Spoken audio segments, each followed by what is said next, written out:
আমরা এখন ম্যাথমেটিক্স 1 এর 7 নম্বর চ্যাপ্টারে ত্রিকোণমিতির একটা অঙ্ক দেখব।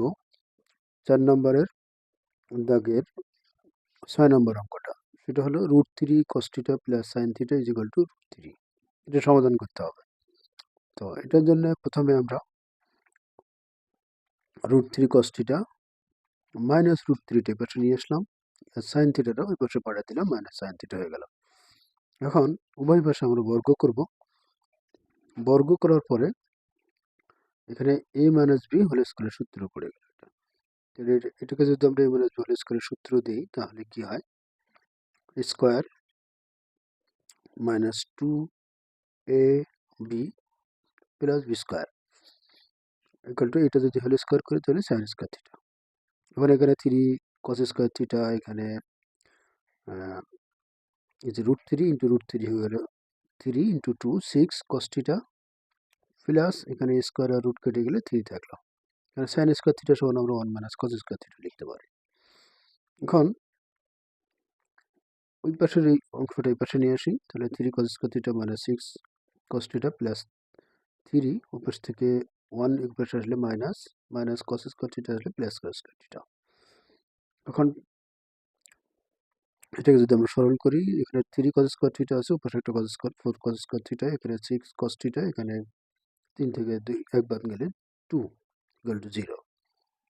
এখন এখানে যদি আমরা 2 দিয়ে সবাইকে ভাগ করি তাহলে এখানে 2 থাকে, এখানে 3, এখানে 1। এখন এটাকে আমরা মিডল টার্ম করবো। মিডল টার্ম করার জন্য এপাশে 2 এপাশে 1, তাহলে 3 কে আমরা 2 ইন্টু 1 এ, অর্থাৎ 2 plus 3 equal to 2 plus 1 equal to 3 হবে, গুণ করলে 2 হবে। এইটা মিডল টার্ম করে নিলাম।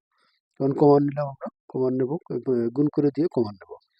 2 cos স্কয়ার থিটা কমন নিলে এখান থেকে 2 cos থিটা কমন নিলে cos মাইনাস 1, এখান থেকে মাইনাস 1 কমন নেব, মাইনাস 1 কমন নিলে এখান থেকে 1 cos থিটা মাইনাস 1 থাকলে এখান থেকে তাহলে cos theta minus 1 equal to 0 লিখতে পারি, এবং 2 cos theta minus 1 equal to 0 লিখতে পারি।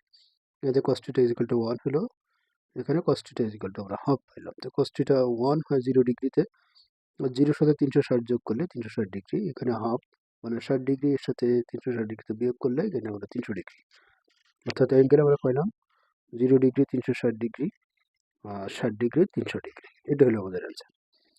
এর সাথে আমরা ফিজিক্স ওয়ানের আরেকটা প্রমাণ দেখতেছি। এখানে প্রমাণ করো s equal to UT plus half T square, দুটো অঙ্কই আগে থেকে করে দিয়ে আছে, ভিডিও ক্লাস করানো আছে আগেই, এখন একটু রিভিশন দেওয়ার জন্য বা মনে করিয়ে দেওয়ার জন্য দেখাচ্ছি।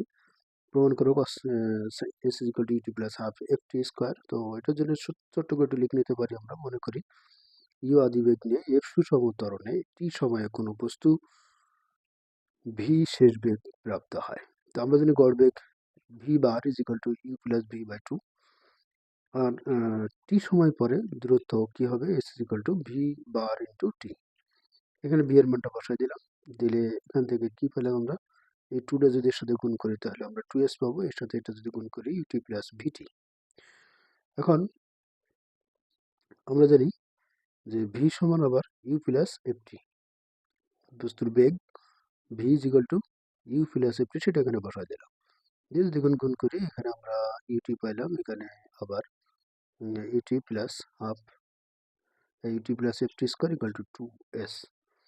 এখন এই 2 যদি সবাইকে ভাগ করে দিই তাহলে s ইজ ইকুয়াল টু পাবো আমরা এই 2 UT plus UT, 2 UT by 2 plus half, এই 2টা এখানে চলে যাবে এফটি স্কয়ার, অর্থাৎ s is equal to UT plus half FT square প্রমাণিত। এটা পরীক্ষায় আসে সব সময়, তোমরা পড়তে পারো। আল্লাহ হাফেজ। এরকম আর ইম্পর্টেন্ট ভিডিও পেতে পেজটা ফলো দিয়ে বন্ধুদের মধ্যে শেয়ার করবেন যাতে সবাই শিখতে পারে। আল্লাহ হাফেজ।